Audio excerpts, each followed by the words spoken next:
Story start होती है अफगानिस्तान के कूनर एरिया से, जहां पे एक यूएस आर्मी का बेस है। यहाँ पे वेट हो रहा है एक आर्म्स डीलर का, जो कि और कोई नहीं अपना टोनी स्टार्क है। और यहाँ पे हमारे हीरो की एंट्री होती है, जो कि एक जीनियस बिलियनर आर्म्स डीलर है। टोनी अपनी आर्म्ड व्हीकल में कुछ सोल्जर्स के साथ बेस की तरफ जा रहा होता है। बेस पे टोनी अपने मिसाइल का डेमो दिखाता है, जिसका नाम है जेरिको। ये मिसाइल दुनिया का सबसे पावरफुल मिसाइल है, जो किसी भी कंट्री को कुछ मिनट्स में तबाह कर सकता है। मिसाइल की शॉकवेव भी टोनी तक पहुंचती है और वो अपने मोबाइल पर किसी से बात करते हुए कहता है, ये डील हम सबको बहुत अमीर बना देगी। फिर टोनी अपनी व्हीकल में चला जाता है, पर फिर अचानक से वहां टेररिस्ट का एक अटैक हो जाता है। सोल्जर्स कोशिश करते हैं टोनी को बचाने की, पर वो मार दिए जाते हैं। टोनी भी भागने की कोशिश करता है, पर अपनी ही कंपनी स्टार्क इंडस्ट्रीज का एक बॉम्ब उसके पास गिर जाता है। बॉम्ब ब्लास्ट हो जाता है और टोनी को बड़ी चोट लगती है। फिर स्टोरी फ्लैशबैक में चली जाती है 36 घंटे पहले। यहाँ टोनी को arms dealer of the year का अवार्ड मिलने वाला होता है। उसके डैड हॉवर्ड स्टार्क ने स्टार्क इंडस्ट्रीज को अपने एक दोस्त ओबाडाया स्टेन के साथ मिलकर शुरू किया था, और यही कंपनी नए इन्वेंशंस बनाती रहती थी। लेकिन अपना टोनी इवेंट में नहीं जाता और ओबाडाया अवार्ड उसके बदले एक्सेप्ट कर लेता है। यहाँ पे हमें जेम्स रोड्स यानी कि रोडी को भी दिखाया जाता है, जो टोनी का काफी क्लोज दोस्त होता है। फिर सीन शिफ्ट होता है टोनी के कसिनो जाने के बाद, जहाँ वो गैम्बलिंग कर रहा होता है। रोडी आता है और अवार्ड देने की कोशिश करता है, पर टोनी कह देता है, यार ऐसे अवार्ड्स के लिए मेरे घर में जगह नहीं है। उसके बाद एक जर्नलिस्ट क्रिस्टीन एवरहार्ट टोनी के आर्म्स डीलिंग बिजनेस को गलत बताती है और उसका इंटरव्यू लेने की कोशिश करती है, बट टोनी उससे अपने मैलिबू कैलिफोर्निया वाले घर ले जाता है। अगली सुबह टोनी की पर्सनल असिस्टेंट पेपर पॉट्स उसे याद दिलाती है कि अफगानिस्तान में उसकी एक बड़ी डील होने वाली है। टोनी अपने प्राइवेट जेट की तरफ निकल पड़ता है और वहाँ उसे रोडी मिलता है और फिर दोनों निकल जाते हैं। फिर स्टोरी वापस प्रेजेंट टाइम पे आती है। अब टोनी स्टार्क एक अंधेरी केव में है, जहां वो बहुत ज्यादा जख्मी हो गया है। उसके बॉडी में कुछ वायर्स लगे हुए हैं, जो उसे जिंदा रखने में मदद कर रहे होते हैं। वहाँ एक साइंटिस्ट येंसेन होता है, जो टोनी को बताता है कि बॉम्ब ब्लास्ट से जो टुकड़े उसके हार्ट के पास लगे हैं वो अंदर न जाएं, इसलिए उसने इलेक्ट्रोमैग्नेटिक फील्ड का इस्तेमाल किया है।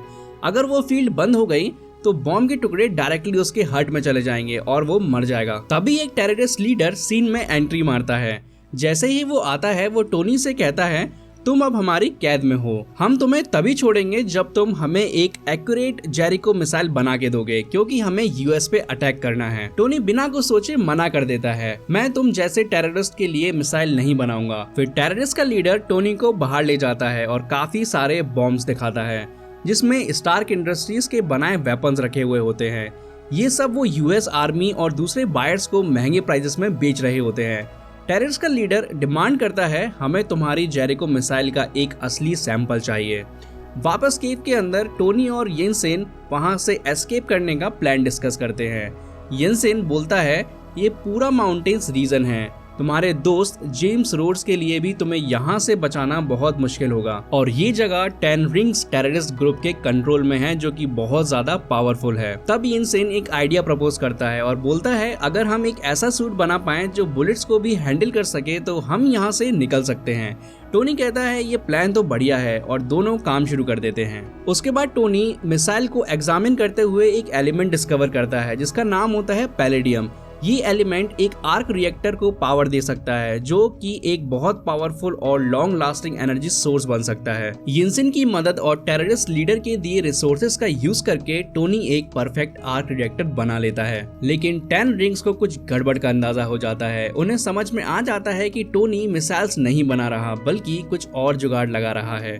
जब 10 रिंग्स टोनी को मारने के लिए आगे बढ़ते हैं, तभी येंसेन उन्हें डिस्ट्रैक्ट कर देता है। येंसेन की डिस्ट्रैक्शन की वजह से टोनी अपने सूट को फुली चार्ज कर लेता है, लेकिन ये डिस्ट्रैक्शन येंसेन की जिंदगी ले लेता है और वो एक बुलेट से जख्मी हो जाता है और थोड़ी देर बाद मर जाता है। येंसेन के सैक्रिफाइस से गुस्सा और दुख से भरा हुआ टोनी अपना नया सूट पहनता है और फिर वो 10 रिंग्स से सभी मेंबर्स को मार देता है। अब नेक्स्ट सीन शुरू होता है और हमें दिखाया जाता है कि टोनी अपने आयरन सूट का यूज करके स्टार्क इंडस्ट्रीज के बनाए हुए सारे वेपन्स को डिस्ट्रॉय कर देता है।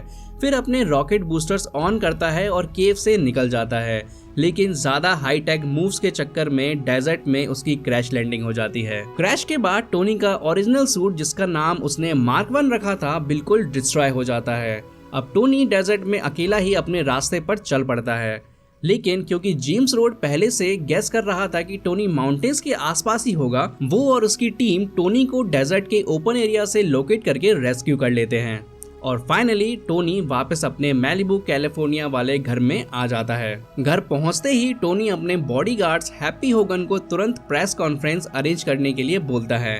प्रेस कॉन्फ्रेंस में टोनी का स्वागत करने आता है उसका फादर का पुराना दोस्त ओबिडाया स्टेन। टोनी जब स्टेज पे जाता है तो रिपोर्टर्स काफी एक्साइटेड होते हैं और उससे अफगानिस्तान के इंसिडेंट के बारे में सवाल करने लगते हैं, कैसे वो वहां से बच के आया, क्या क्या हुआ। लेकिन टोनी सबको सरप्राइज कर देता है जब वो रिपोर्टर से कहता है सब बैठ जाओ। फिर टोनी एक धमाकेदार अनाउंसमेंट करता है और कहता है स्टार्क इंडस्ट्रीज का जो आर्म डीलिंग वाला डिवीजन है वो अब बंद हो जाएगा, क्योंकि अफगानिस्तान में टेररिस्ट ने उसके ऊपर उसी के बनाए हुए वेपन से अटैक किया था और अब टोनी स्टार्क अपनी कंपनी को एक नई डायरेक्शन में ले जाने के लिए बात करता है। वहाँ खड़े ओबिडाया का एक्सप्रेशन एकदम बैगन के भरते की तरह हो जाता है। फिर वो टोनी को इंटरप्ट करता है और कहता है टोनी अभी तक शॉक में है, डोंट वरी, हम इसके बारे में डिस्कस करेंगे। पब्लिक के सामने तो वो काम एक्ट करता है, लेकिन प्राइवेट में टोनी से मिलता है और अफगानिस्तान के बारे में और डिटेल पूछता है। टोनी अपनी कहानी शेयर करता है कि कैसे उससे जेरिको मिसाइल का सैंपल बनाने के लिए फोर्स किया गया, लेकिन उसने स्मार्टली एक आयरन सूट बना के अपनी जान बचाई। फिर वो ओबिडाया से पूछता है तुम्हें वो आर्क रिएक्टर देखना है जो इस सूट को पावर करता है। ओबिडाया तुरंत इंटरेस्टेड हो जाता है और कहता है हाँ जरूर। और अब टोनी अपनी शर्ट उतारते हुए स्टाइल में अपना आर्क रिएक्टर रिवील करता है, वो छोटी सी इन्वेंशन जो उसकी लाइफ का सेवियर है। ओबिडाया इसको देखकर काफी ज्यादा इम्प्रेस हो जाता है और कहता है ये तो रिमार्केबल है और इससे दुनिया के साथ शेयर करना चाहिए। लेकिन टोनी बिना कुछ सोचे स्ट्रेटली मना कर देता है, नहीं ये मेरा पर्सनल है, और वहां से चला जाता है। उसके बाद टोनी डिसाइड करता है अपने ओल्ड आर्क रिएक्टर को अपग्रेड करने का और वो आर्क रिएक्टर की एक नई एडवांस वर्जन बनाता है जो और ज्यादा एफिशिएंट और ज्यादा पावरफुल होती है। फिर वो पेपर पॉट से रिक्वेस्ट करता है कि वो उसके पुराने आर्क रिएक्टर को निकाल कर नए वाले से रिप्लेस कर दे। पेपर पॉट्स इनिशियली तो काफी ज्यादा क्यूरियस होती है और पूछती है ये डिवाइस क्या करता है। टोनी एक्सप्लेन करते हुए कहता है ये बॉम्ब के टुकड़ों को मेरे दिल तक पहुंचने से रोके रखता है और साथ ही मेरे सूट को पावर भी देता है। बेसिकली ये एक मिनी रिएक्टर है जो मेरी जिंदगी और पावर दोनों को संभालता है। दूसरी तरफ डेजर्ट में 10 रिंग्स को टोनी के मार्क 1 सूट के टूटे हुए टुकड़े मिलते हैं। वो इसे ठीक करके रीअसेंबल करने की कोशिश करते हैं क्योंकि उन्हें समझ आ गया है कि ये एक नेक्स्ट लेवल इन्वेंशन है। इसी बीच टोनी अपने मार्क 2 सूट का काम स्टार्ट कर देता है। सबसे पहले वो अपने बूट्स डिजाइन करता है जो उसे उड़ने की कैपेबिलिटी देंगे, लेकिन टेस्टिंग के दौरान जब वो बूट्स का 10% पावर एक्टिवेट करता है तो बूट्स उसे लिटरली हवा में उड़ाकर गिरा देते हैं। एक सेकंड के लिए तो लगता है कि वो उड़ने के चक्कर में अपनी दुकान ना बंद कर ले। थोड़ा एडजस्टमेंट करने के बाद टोनी 1% पावर पे कंट्रोल कर लेता है और बूट्स ठीक से काम करने लगते हैं। अगले स्टेप में वो पूरा मार्क 2 आयरन मैन सूट को कंप्लीट कर लेता है। सूट के फुल पावर के टेस्ट के लिए वो अपने एआई असिस्टेंट जार्विस को इंस्ट्रक्शन देता है मैक्सिमम पावर जनरेट करो। फिर एक एपिक सीन आता है जब टोनी सूट पहनकर हाई एल्टीट्यूड पे टेस्ट करता है। वो पूरे 81,000 फीट तक चला जाता है, लेकिन वहाँ एक अनएक्सपेक्टेड प्रॉब्लम होती है। 81,000 की फीट पर फ्रीजिंग टेम्परेचर की वजह से शूट शट डाउन हो जाता है। टोनी थोड़ा टेंशन में आ जाता है, लेकिन टोनी काम रहकर सिस्टम रीस्टार्ट कर लेता है और सेफली वापस घर लौट आता है। घर पहुंचने पर टोनी को एक सरप्राइज मिलता है। पेपर ने उसका ओल्ड रिएक्टर लिया और उसे एक डेकोरेटिव पीस में ट्रांसफॉर्म कर दिया। उस पर लिखा होता है iron man has a heart. ये गेस्चर देखकर टोनी काफी खुश हो जाता है। टोनी को मार्क 2 सूट की टेस्टिंग करते टाइम एक और रियलाइजेशन होता है कि हाई एल्टीट्यूड्स पे कम टेम्परेचर की वजह से उसका शूट मेल फंक्शन करता है। ये प्रॉब्लम उससे फ्री फॉल की याद दिलाता है और वो डिसाइड करता है कि सूट के मेटेलिक डिजाइन को मॉडिफाई करेगा। टाइटेनियम और गोल्ड मेटल्स का यूज करके वो अपने सूट को आइसिंग रेजिस्टेंट बनाने की प्लानिंग करता है। इसी बीच एक और ट्विस्ट आता है। यहाँ पर टोनी को पता चलता है कि उसके टकलू बिजनेस पार्टनर यानी कि ओबिडाया ने कैलिफोर्निया में एक लेविश पार्टी रखी है और उसे इनवाइट तक नहीं किया। उसने टोनी स्टार्क को इग्नोर कर दिया, मतलब अब तो पार्टी में जाना बनता है। टोनी बिना किसी हेजिटेशन के पार्टी में एंटर करता है जहां उसकी मुलाकात होती है पेपर पॉट से, यानी कि उसकी पर्सनल असिस्टेंट। टोनी और पेपर साथ में एक रोमांटिक मोमेंट शेयर करते हैं और डांस भी करते हैं, लेकिन इस रोमांटिक मोमेंट में इंटरप्शन होता है रिपोर्टर क्रिस्टीन एवरहार्ट का। क्रिस्टीन टोनी को शॉकिंग न्यूज देती है। जो जेरिको मिसाइल उसने यूएस आर्मी को बेचे थे वो अब अफगानिस्तान के गुलमिरा विलेज पे टेस्ट किए जा रहे हैं। ये सुनकर टोनी का दिमाग लिटरली गर्म हो जाता है। वो ओबिडाया यानी कि टकलू के पास जाता है और कहता है उसने जेरिको मिसाइल्स अफगानिस्तान वालों को नहीं बेची तो किसने बेची। ओबिडाया कैजुअली एडमिट कर लेता है कि उसने वो वेपन्स अपने प्रॉफिट के लिए टेररिस्ट को सेल कर दिए हैं। टोनी अपने गुस्से को कंट्रोल करते हुए वापस घर लौटता है, लेकिन वहाँ पर उसे और भी ज्यादा डिस्टर्बिंग न्यूज मिलती है कि गोलमेरा विलेज पे टेररिस्ट का कब्जा हो गया है और लोग वहाँ सफर कर रहे हैं। ये सुनकर टोनी इंस्टेंटली मार्क 3 सूट पे काम शुरू कर देता है। उसमें गोल्ड टाइटेनियम एलॉय यूज करता है और सूट में एडवांस वेपनरी ऐड करता है, जैसे कि wrist mounted missiles, hip mounted flare launchers and shoulders mounted machine guns. अपना अपग्रेडेड सूट पहन के टोनी डायरेक्टली गोलमेरा जाता है। वहाँ एक एपिक एक्शन सीन होता है। टोनी टेररिस्ट को लिटरली सिंगल हैंडेडली धूल चटा देता है। वो मिसाइल्स को डिस्ट्रॉय करता है और बचे हुए विलेजर्स को टेररिस्ट से फ्री कराता है। लेकिन टोनी के वापस आते टाइम एक और प्रॉब्लम हो जाती है। गोलमेरा में जो एक्सप्लोजन होता है वो यूएस एयरफोर्स के रडार पे आ जाता है। एयरफोर्स सोचती है कि ये कोई दुश्मन का एयरक्राफ्ट है और अपने फाइटर जेट्स को उसे डिस्ट्रॉय करने के लिए भेज देती है। टोनी अपने दोस्त जेम्स रोड को कॉल करता है और एकदम पैनिक मोड में बोलता है, रोडी वो प्लेन नहीं मैं हूँ आयरन सूट में, जल्दी फाइटर जेट्स के पायलट्स को वापस बुला लो। फिर रोडी सिचुएशन को समझता है और एयरफोर्स को कंफ्यूज करने की कोशिश करता है। थोड़ा कैट एंड माउस चेस के बाद रोडी टोनी स्टार्क की मदद करता है और टोनी सेफली वहां से निकल जाता है। सीन शिफ्ट होता है और हमें दिखाया जाता है कि जेम्स रोड्स रिपोर्टर्स को कामली समझा रहा है कि गुलमिरा अफगानिस्तान में जो अटैक हुआ है वो लगता है कि किसी दुश्मन के दुश्मन का काम है। रोड्स पब्लिक को एश्योर कराता है कि कोई पैनिक करने की बात नहीं है, प्लेस वापस आ जाएंगे और सिचुएशन अब कंट्रोल में है। वहीं स्टार्क इंडस्ट्रीज के दूसरे कोने में ओबिडाया स्टेन के दिमाग में एक आइडिया आता है। जब उसके कानों में गुलमिरा अटैक की खबर पड़ती है वो इंस्टेंटली समझ जाता है कि स्टार्क इंडस्ट्रीज का एक नया दुश्मन खड़ा हो गया है।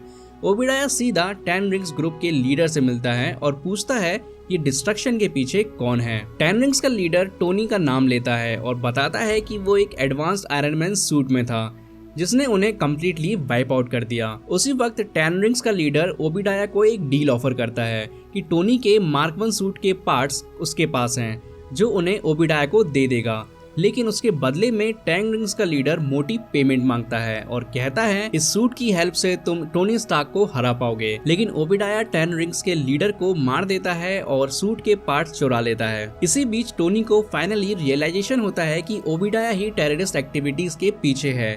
मतलब ये बंदा सिर्फ बिजनेस नहीं उसके पीछे का पूरा गेम खेल रहा है। टोनी अपनी लॉयल असिस्टेंट पेपर पॉट्स को एक डेंजरस मिशन पे भेजता है। उसका काम होता है कि वो ओबिडाया के ऑफिस में घुसकर उसके कंप्यूटर से सबूत निकाले। पेपर अपने काम और कंपोज स्टाइल में एक एक्सटर्नल ड्राइव लेकर ओबिडाया के सिस्टम से फाइल्स डाउनलोड करना शुरू कर देती है। वहाँ उसे एक शॉकिंग न्यूज और पता चलती है कि ओबिडाया ने खुद ही टेररिस्ट को हायर किया था टोनी को मरवाने के लिए। पेपर डाटा कॉपी कर लेती है, लेकिन जैसे ही वो वहाँ से निकलने की कोशिश करती है ओबिडाया उस पे नजर रखने लगता है। पेपर पॉट्स काम होकर ओबिडाया को कंफ्यूज करके सिचुएशन से निकल जाती है, लेकिन ओबिडाया जब अपने कंप्यूटर को चेक करता है उसे तुरंत पता चल जाता है कि पेपर उसके सारे डेटा को डाउनलोड करके ले जा चुकी है। इसी वक्त एक नए कैरेक्टर की एंट्री होती है, एजेंट फिल कोल्सन, जो शील्ड एजेंसी के लिए काम करता है। जब पेपर उस टकलू के ऑफिस से निकल रही होती है कोल्सन उसे अप्रोच करता है और पोलाइटली रिक्वेस्ट करता है, मुझे टोनी के साथ एक इंटरव्यू शेड्यूल करने में आपकी हेल्प चाहिए। वहीं दूसरी तरफ टकलू की टेंशन बढ़ रही होती है। उसे समझ आ चुका है कि टोनी स्टार्क अब उसके पास कभी भी आता होगा और वो उसकी सच्चाई सबको बता देगा। फिर वो अपने साइंटिस्ट के साथ एक इमरजेंसी मीटिंग बुलाता है और डायरेक्टली उनसे पूछता है बड़े आर्क रिएक्टर का काम कहाँ तक पहुँचा, क्या वो रेडी है। साइंटिस्ट हेजिटेशन के साथ रिप्लाई करते हैं, अभी तक वो पूरा नहीं हुआ। ये सुनते ही टकलू गुस्से में उन्हें रिमाइंड कराता है, टोनी स्टार्क ने एक आर्क रिएक्टर एक छोटी केव में बना दिया था और तुम लोग इस एडवांस लैब में अब तक कुछ नहीं कर पाए। साइंटिस्ट अपने लिमिटेड कैपेबिलिटीज का सीधा जवाब देते हैं, सर हम टोनी स्टार्क नहीं हैं, हमसे जितना हो पा रहा है हम कर रहे हैं। ये सुनते ही टकलू की फ्रस्ट्रेशन स्काई रॉकेट हो जाती है वो बिना टाइम वेस्ट किए टोनी स्टार्क के मैलिबू मैंशन की तरफ निकल पड़ता है। मैंशन पहुंचने के बाद ओबिडाया अपना सीक्रेट वेपन एक्टिवेट करता है जो कि एक एडवांस्ड पैरालाइजिंग डिवाइस होता है और वो टोनी के नर्वस सिस्टम को बंद कर देता है। टोनी लगभग 15 मिनट तक अपनी सेंसेस लूज कर देता है और इस मोमेंट का फायदा उठाते हुए ओबिडाया उसके चेस्ट से आर्क रिएक्टर को निकाल लेता है और वो धीरे से टोनी से कहता है, अब मैं तुम्हारे टेक्नोलॉजी का असली इस्तेमाल करके तुम्हें दिखाऊंगा स्टार्क। और फिर वो वहां से निकल जाता है। टोनी जो अब अपने आर्क रिएक्टर के बिना स्लो डेथ के करीब है, एकदम हेल्पलेस फील करता है।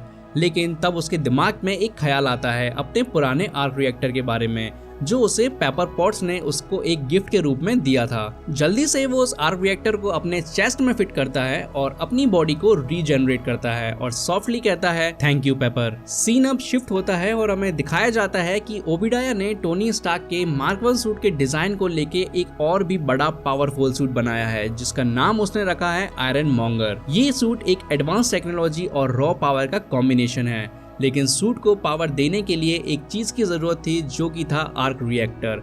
जैसे ही ओबिडाया अपने आर्क रिएक्टर को सूट के अंदर फिट करता है, iron monger full power mode में एक्टिवेट हो जाता है। उसके बाद टोनी स्टार्क अपने मार्क 3 सूट के साथ वहां पहुंचता है और टोनी और टकलू के बीच एक एपिक बैटल शुरू हो जाती है। दोनों अपने सूट्स पहने हुए हैं, एक दूसरे को पावरफुल पंचेस मार रहे होते हैं और ये फाइट स्ट्रीट तक पहुंच जाती है। लोग ये सीन देख के बहुत शॉक होते हैं, लाइक ये क्या हो रहा है। लेकिन धीरे धीरे टोनी को समझ में आ जाता है कि आयरन मॉन्गर उससे काफी ज्यादा स्ट्रॉन्ग है, मतलब नॉर्मल तरीके से तो उसको हरा पाना बहुत मुश्किल है। टोनी अपना दिमाग लगाता है और सोचता है अब क्या किया जाए। फिर उसे याद आता है कि उसका मार्क 2 सूट एक्सट्रीम कोल्ड में मेल फंक्शन करता है और आयरन मॉन्गर का डिजाइन भी सेम है। तो टोनी बिना टाइम वेस्ट किए आयरन मॉन्गर को हवा में ऊपर ले जाता है अराउंड 91,000 फीट तक। एंड ये एल्टीट्यूड इतना एक्सट्रीम होता है कि आयरन मॉन्गर का सूट फ्रीज हो जाता है और वो जमीन पर गिर जाता है। लेकिन इतने ऊपर से गिरने के बाद भी आयरन मॉन्गर हार नहीं मानता। वो जल्दी से अपने सूट को कंट्रोल में लेके आता है और आयरन मैन पे एक पावरफुल अटैक करता है। उसी टाइम टोनी को एक और आइडिया आता है और वो पेपर को कॉल करता है और कहता है, पेपर जल्दी से लैब का arc reactor full power mode पे डाल दो। और फिर पेपर बिना हेजिटेशन किए वैसा ही करती है। फिर एक मैसिव एनर्जी वेव आती है जो आयरन मॉन्गर को इतना ओवरलोड कर देती है कि वो डिस्ट्रॉय हो जाता है और बैटल खत्म हो जाती है। फिर अगले दिन सुबह एक प्रेस कॉन्फ्रेंस होती है जहां टोनी स्टार्क को बुलाया जाता है। रिपोर्टर्स उससे पूछते हैं, वो जो सूट में कल लड़ रहे थे क्या वो आप थे? तब शील्ड के एजेंट फिल कॉल्सन टोनी के पास आता है और एक स्क्रिप्ट देते हुए कहता है, बस ये कह देना ओबिडाया एक एयर क्रैश में मर गया और जो दूसरा आदमी था सूट में वो आपका बॉडीगार्ड था। फिर टोनी प्रेस कॉन्फ्रेंस में जाता है और सारे रिपोर्टर्स उससे सवाल पूछते हैं। टोनी थोड़ा हेजिटेट करता है पर वहीं खड़ा हुआ जेम्स रोड्स उससे बोलता है, ज्यादा सोचो मत, बस सच बोल दो। और फिर वो आइकॉनिक मोमेंट आता है जब टोनी स्टार्क अपनी आइडेंटिटी रिवील करता है और अनाउंस करता है, I am Iron man. Movie के पोस्ट क्रेडिट सीन में हमें दिखाया जाता है कि निक फ्यूरी शील्ड के डायरेक्टर के रूप में टोनी के घर आते हैं और अपना इंट्रोडक्शन देते हैं। फिर वो टोनी से कहते हैं, मैं एवेंजर्स इनिशिएटिव के लिए तुम्हें अपॉइंट करने के लिए यहाँ आया हूँ। और ये मूवी बस यहीं पर खत्म हो जाती है। तो आपको ये मूवी कैसी लगी मुझे कमेंट में जरूर बताना और MCU के next movie the incredible Hulk के लिए वीडियो को लाइक और चैनल को सब्सक्राइब करना बिल्कुल भी मत भूलना।